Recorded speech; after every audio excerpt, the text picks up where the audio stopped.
नमस्कार मित्रांनो, आज आपण संत तुकाराम महाराजांचा अभंग क्रमांक 87 हा पाहणार आहोत. यांच्यामध्ये या अभंगात खरे ब्रह्मज्ञान, अद्वैत, इंद्रिया संयम आणि अंतर्मनातील आनंद याचे अत्यंत गूढ पण सोपे वर्णन केलेले आहे.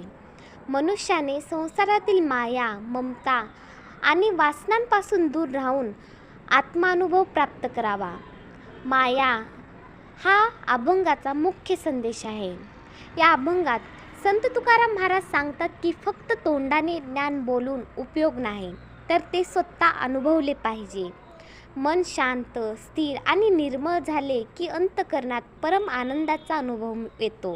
तर चला अभंग पाहूया. न करी रे संग, राहे रे निश्चित, लागो नेदी मळ ममतेचा. या नाव अद्वैत खरे ब्रह्मज्ञान, अनुभवा वाचून बडबडते. इंद्रियांचा जे वाचनेचा शे, संकल्पा ही न ये वरी मन.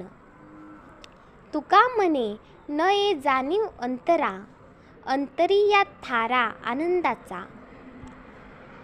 न करी रे संग, राहे रे निश्चळ, लागो नेदी मळ ममतेचा.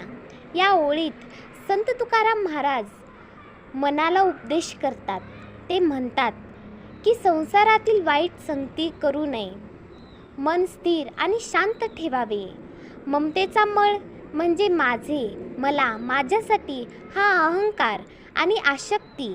माणूस जेव्हा जास्त मोह, माया आणि सर्वात जास्ती अडकळतो तेव्हा त्याचे मन अशुद्ध होते. म्हणूनच संत सांगतात की मनाला ममतेचा मळ लागू देऊ नका. मन निर्मळ ठेवले तर ईश्वर प्राप्तीचा मार्ग खुला होतो. इथे निश्चळ या शब्दाचा अर्थ स्थिर, शांत आणि विचलित न होणारे असा आहे. मन जर सतत विषयभोग, लोभ, राग, द्वेष यामध्ये गुंतले असेल तर आत्मज्ञान मिळत नाही. यामुळे चांगली संगत, संत संग आणि सत्कर्म याचा स्वीकार करावा. या नाव अद्वैत खरे ब्रह्मज्ञान, अनुभवा वाचून बडबडते. या ओळीत तुकाराम महाराज अद्वैताचे खरे रूप सांगतात. अद्वैत म्हणजे जीवन आणि परमेश्वर हे वेगळे नाहीत, सर्वत्र एकच परमात्मा आहे अशी भावना. हे खरे ब्रह्मज्ञान आहे. परंतु हे ज्ञान फक्त पुस्तक वाचून किंवा बोलून मिळत नाही. ते म्हणतात की अनुभवल्याशिवाय केलेले ज्ञानाचे बोलणे म्हणजे फक्त बडबड आहे. एखादा मनुष्य कितीही मोठ्या गोष्टी बोलत असला तरी त्याला स्वतःला अनुभव नसेल तर त्यांच्या शब्दांना खरे मूल्य नसते. संत तुकाराम महाराज येथे व्यवहार आणि अनुभव यातील फरक दाखवतात.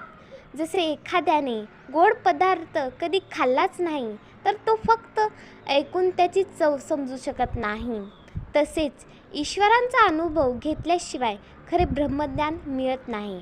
म्हणूनच साधना, भक्ती आणि आत्मचिंतन आवश्यक आहे. इंद्रियांचा जय, वाचनेचा शे, संकल्पाही न ये वरी मन. या ओळीत संत तुकाराम महाराज आत्मसंयमाचे महत्त्व सांगतात. इंद्रियांचा जय म्हणजे आपल्या 5 इंद्रियांवर नियंत्रण ठेवणे. डोळे, कान, जीभ, नाक आणि त्वचा ही इंद्रिये मनाला विषयभोगाकडे आकर्षित करतात. जर मनुष्याने त्यांच्यावर नियंत्रण ठेवले नाही तर तो वासनेच्या आहारी जातो. वासनेचा शे म्हणजे मनातील इच्छा, लोभ, मोह, कामना याचा नाश होणे. जेव्हा मनुष्याच्या मनातील वासना संपतात तेव्हा त्याचे मन शांत होते. संकल्पाही न ये वरी मन. याचा अर्थ मनात कोणतेही चुकीचे विचार किंवा संकल्पना येत नाहीत. मन पूर्ण शांत आणि निर्मळ होते. अशी अवस्था प्राप्त झाल्यावर मनुष्याला आत्मिक साधना मिळते. संत येथे सांगतात की खरे ज्ञान मिळण्यासाठी बाह्य दिखावा नको, तर मनाचा विजय आवश्यक आहे. मन जिंकले की सर्व काही जिंकले. तुका म्हणे न जाणीव अंतरा, अंतरी या थारा आनंदाचा. या शेवटच्या ओळीत तुकाराम महाराज अत्यंत सुंदर अनुभव व्यक्त करतात.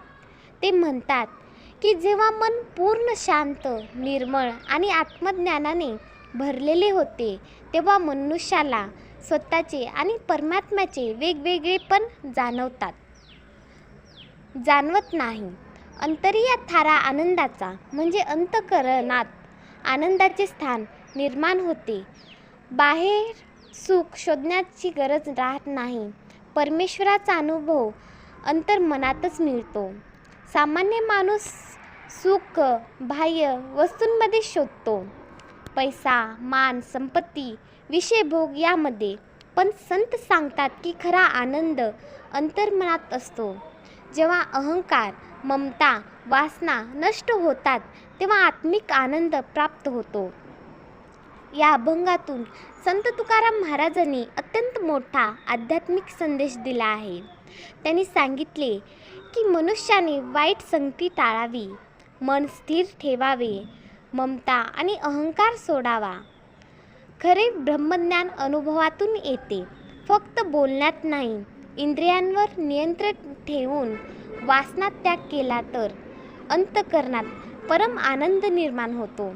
हा अभंग आपल्याला आत्मसंयम, साधना, संत संग आणि आत्मानुभव यांचे महत्त्व शिकवतो. त्यामुळे हा अभंग केवळ भक्तिपर नसून जीवनाला योग्य दिशा देणारा आहे. रामकृष्ण हरी मंडळी.